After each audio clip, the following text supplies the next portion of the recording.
Hello everyone, welcome back to AC campus to a new video. আশা করছি তোমরা সকলে খুব ভালো আছো আর যেমনটা তোমাদের প্রিপারেশন খুব ভালোই চলছে। তো আজকে কতগুলো বিষয় নিয়ে আলোচনা করব।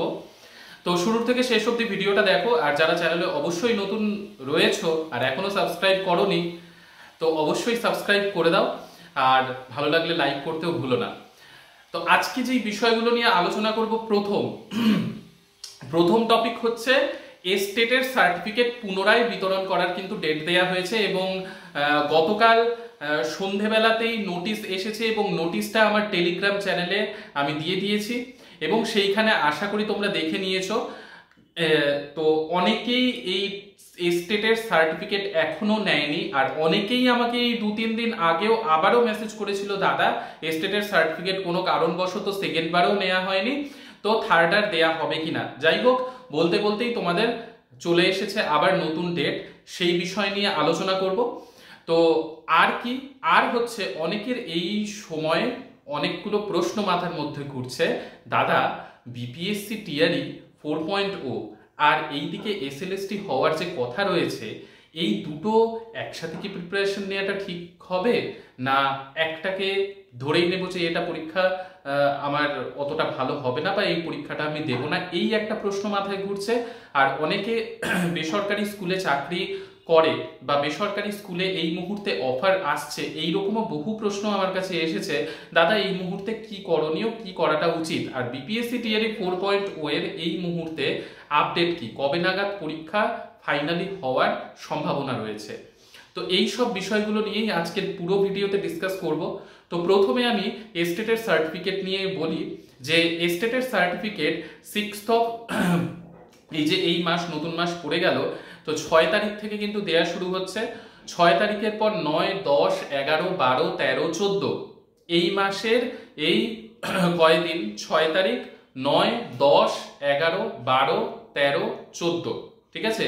তো এই 7 দিন কিন্তু দেয়ার টাইম দেয়া রয়েছে এবং তোমরা নোটিশটা দেখতে চাইলে টেলিগ্রাম চ্যানেলে অবশ্যই জয়েন হয়ে যাও। টেলিগ্রাম চ্যানেলের লিংক ডেসক্রিপশনে দেয়া রয়েছে এবং সেইখানে কিন্তু আমি শেয়ার করে দিয়েছি পিডিএফটা, এবং সেই পিডিএফ থেকে কার কবে রেজাল্ট নিতে হবে, পাটনা গিয়েই নিতে হবে এবং আদার স্টেটের কবে নিতে হচ্ছে, তো সেইটা কিন্তু সেখানে দেয়া রয়েছে। অবশ্যই এইবার কেউ মিস করো না, যে অবশ্যই নিয়ে এসো।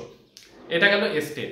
এবার নেক্সট প্রশ্ন, এই যে এসএলএসটির কথা চলছে এবং এসএলএসটির হওয়ার সম্ভাবনা কি, এবং যে নোটিফিকেশন গ্যাজেট এসেছে সেইখানে চেঞ্জেস তো আসার মানে 100% চান্সই রয়েছে এবং সেটাকে করতেও হবে। তো সেটা নিয়ে আমি একটা ভিডিও তোমাদেরকে দিয়েইছিলাম, এর আগের ভিডিওটাতেই রয়েছে সেটা নিয়ে পুরো ডিসকাশন, যে এসএলএসটির যে গ্যাজেট আর হচ্ছে নোটিফিকেশন এসেছে সেটাতে চেঞ্জেস আসবে, কারণ এই টিচিং এক্সপিরিয়েন্স যেটা, সেটা কোনোভাবেই মানা হবে না, কারণ টিচিং এক্সপিরিয়েন্সের ওপর নাম্বার দেওয়ার কোনো রাইট নেই, এই কারণেই যে নতুনরাও এখানে বসবে আর এটা একটা ফ্রেশ রিক্রুটমেন্ট, আর যেই প্যানেল ক্যান্সেল করে দেওয়া হয়েছে সেইখানে তাদের এক্সপিরিয়েন্সের কোনো দাম থাকার কথা নয়, এই যুক্তিটাই সবাই খাড়া করছে এবং এই নিয়ে কেস অলরেডি হয়ে গিয়েছে। তো এই নিয়ে ভাবার ব্যাপার। এবং আরেকটা ব্যাপার, যে বিপিএসসি টিআরই 4.0 এবং এসএলএসটি এই দুটো পরীক্ষা মানে এক্সাম ডেট কি ক্ল্যাশ করে যাওয়ার সম্ভাবনা রয়েছে, এই নিয়েও অনেকের মনে কিন্তু প্রশ্ন রয়েছে। তো দেখো, প্রথম কথা, দুটো এক্সামই দিতেই হবে। এক তো নিজের রাজ্যের পরীক্ষা কোনো মতেই ছাড়া যাবে না, নিজের রাজ্যের মতো সুবিধা, যারা আমার কথা শুনলে হয়তো তোমরা অনেকে বিশ্বাস করবে, অনেকে বিশ্বাস করবে না, যারা টিআরই 3-তে ঢুকেছে, তোমার যদি কেউ পরিচিত থেকে থাকে তাদের কাছে শুনে নিও, কারণ অনেকের সাথেই আমার কথা হয়েছে এবং অনেকে ফোন করে অনেক রকমের এক্সপিরিয়েন্সের কথাই আমাকে বলেছে।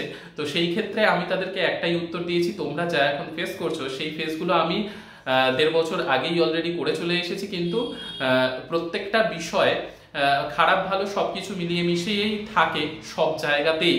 আমাদের এখানে যে সবকিছুই খুব আরামের ব্যাপার সেরকমটা অবশ্যই নয়। আরামের সাথে সাথে দেখতেই পাচ্ছ যে এখন যেটা চলছে সেটা সত্যি হওয়াটা উচিত ছিল না, কিন্তু হয়েই গেল। তো যাই হোক, সেটা বিষয় নয়। তো বিষয় হচ্ছে যে দুটো পরীক্ষার প্রিপারেশন কি একসাথে নেব না যে কোনো একটাকে স্কিপ করব, এটা অনেকের প্রশ্ন। তো দেখো, স্কিপ করার তো কোনো প্রশ্নই আসে না, প্রথমেই বলছি স্কিপ করার কোনো প্রশ্নই আসে না, দুটো এক্সামই দিতেই হবে, এটা একদম মাইন্ড সেট আপ করেই রাখো। নিজের রাজ্যের পরীক্ষা কোনো রকমভাবেই ছাড়া যাবে না। আর যদি ফ্রেশভাবে এই যে রিক্রুটমেন্ট যেটা চলছে, আশা করা যাচ্ছে একদম পুরো ফ্রেশভাবেই রিক্রুটমেন্ট হওয়ার চান্সই এবার থাকবে, না হলে আবার ধাক্কা খেতেই হবে। তো সেটা তো বোঝাই যাবে, ফ্রেশভাবেই রিক্রুটমেন্ট নিশ্চয়ই হবে, আমরা আশা করছিও।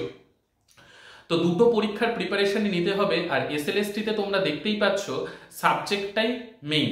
তো আমি তোমাদেরকে আগেও বলেছি ভিডিওতে, সাবজেক্ট বিপিএসসি টিআরির জন্য করতে হচ্ছে, টিআরি 4.0 এর জন্য।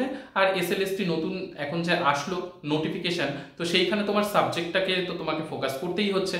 তো সাবজেক্টের নলেজের ওপর তুমি যত জোর দেবে, সেটাতে তোমার এই দুটো এক্সামের ওপরেই কাজ হবে। এমন নয় যে কোনো একটা এক্সামকে ফোকাস করতে হবে, সাবজেক্ট দুটো এক্সামের জন্যই একই রকম ভাবে মানে একটু হাই লেভেল পর্যন্ত তোমাকে পড়তে হবে, গ্র্যাজুয়েশন পোস্ট গ্র্যাজুয়েশন পর্যন্ত, ঠিক আছে? 11-12 এর জন্য। আর 9-10 এর জন্য তো তোমাকে 11-12 অব্দি নলেজ খুব সুন্দরভাবে রাখতেই হবে, বোঝা গেল? তো এটা এসএলএসটি ওয়েস্ট বেঙ্গলের এবং বিহারের বিপিএসসি টিআরি 4.0 দুটো এক্সামের জন্যই সাবজেক্টটাকে মেইন ফোকাস করে তোমাকে রাখতে হবে, তাহলে দুটোতেই কাজে লেগে গেল। আর বিপিএসসি টিআরির জন্য এক্সট্রা করে তোমাকে জেনারেল পেপার যেটা সেটা করতে হবে। তাহলে এই সাবজেক্ট দিয়ে তোমার দুটো এক্সামের তো হয়েই যাচ্ছে। আর এতদিন ধরে তোমরা প্রিপারেশন নিচ্ছ বিপিএসসি টিআরি 4.0 এর জন্য, সেইখানে গ্র্যাজুয়েশন পোস্ট গ্র্যাজুয়েশন এতদিন যদি তোমরা অ্যাড করে না থেকে থাকো, তাহলে সেটাকে অ্যাড করে নিয়ে প্রিপারেশনটাকে আরো জোরদার করো। কারণ এক্সাম এসএলএসটি সেপ্টেম্বরের দিকে হওয়ার কথা। তো সেপ্টেম্বরের দিকে যদি হয়, তাহলে আমাদের হাতে 3 মাস মতো সময় আমরা পাচ্ছি। এবার প্রশ্ন হচ্ছে, টিআরি 4.0 এই এক্সামটা কি ক্ল্যাশ করে যাবে বিপিএসসি টিআরি 4.0 এর সাথে? দেখো, ক্ল্যাশ করে যাওয়ার সম্ভাবনা খুবই কম রয়েছে। ক্ল্যাশ আশা করা যাচ্ছে করবে না, বা এটাই তোমরা ধরে রাখতে পারো। এই টেনশনগুলো এখন মাথায় ঢোকালে তোমাদের প্রিপারেশনটাই মানে গন্ডগোল হয়ে যাবে।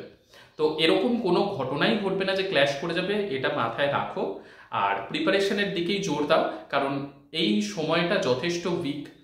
কারণ আমি পার করে এসেছি, সেই এক্সপিরিয়েন্স থেকেই তোমাদেরকে বলা, যথেষ্ট উইক। কারণ যতদিন পর্যন্ত না হাতে একটা কিছু আসছে, যে এই চাকরির জন্য তোমরা প্রিপারেশন নিচ্ছ, ততদিন এই আনস্টেবিলিটি থেকেই যাবে। এবং সেই স্টেবিলিটি কখন আসবে? যখন তুমি একটা চাকরি, দুটোর মধ্যে যে কোনো একটা চাকরি পেয়ে যাবে, তার পরবর্তীতে তুমি অন্য চাকরির পরীক্ষা যখন দেখবে, তখন দেখবে মাইন্ডে এত ডিস্টারবেন্স আসছে না, ঠিক আছে? তো তার জন্য তোমাকে ওই যে বললাম, নিচের সাবজেক্ট তো ফোকাস করতেই হবে, দুটোতেই কাজে লাগছে। আর শুধুমাত্র টিআরির জন্য জেনারেল পেপারটা এক্সট্রা করে তোমাকে ভালোভাবে পড়তে হবে। তো এক্সাম ক্ল্যাশ করার ব্যাপারটা আপাতত মাথার থেকে দূরে সরিয়ে রাখো।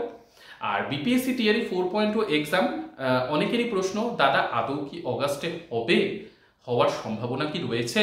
তো দেখো, তোমাদেরকে আগেও একটা কথা বলেছি, এই যে এই মাস পড়লো আজকে, তো এই মাসের ফার্স্ট থেকে সেকেন্ড উইকের মধ্যে নতুন এস্টেট হচ্ছে কি হচ্ছে না, সেই ব্যাপারটা কিন্তু ক্লিয়ার হবে। কেউই পরিষ্কার বলতে পারে না জোর দিয়ে যে হবে না, আর কেউই পরিষ্কার 100% ভাবে বলতে পারে না যে কবে হবে এস্টেট পরীক্ষা। তো সেইটা আমাদের অফিসিয়াল নোটিফিকেশন এই মাসের ফার্স্ট থেকে সেকেন্ড উইকের মধ্যে আসলে আমরা সকলেই ক্লিয়ার হয়ে যাব। আর আমার চ্যানেলের সাথে যুক্ত আছো, তো আমি তো তোমাদের আপডেট দিই। আর এরকম স্পেশাল আপডেট তো অবশ্যই না দিয়ে তো থাকার কোনো কথাই নয়। তো ব্যাপার হচ্ছে, আর কটা দিন ওয়েট করলে আমরা বুঝে যাচ্ছি যে নতুন করে এস্টেট হচ্ছে কিনা। আর নতুন করে এস্টেট হলে টিআরি 4-এ তাদেরকে বসতে দেওয়া হবে, ঠিক আছে? তো ব্যাপার হচ্ছে যে এই মুহূর্তে আমাদের দুটো এক্সামকেই ফোকাস করতে হবে।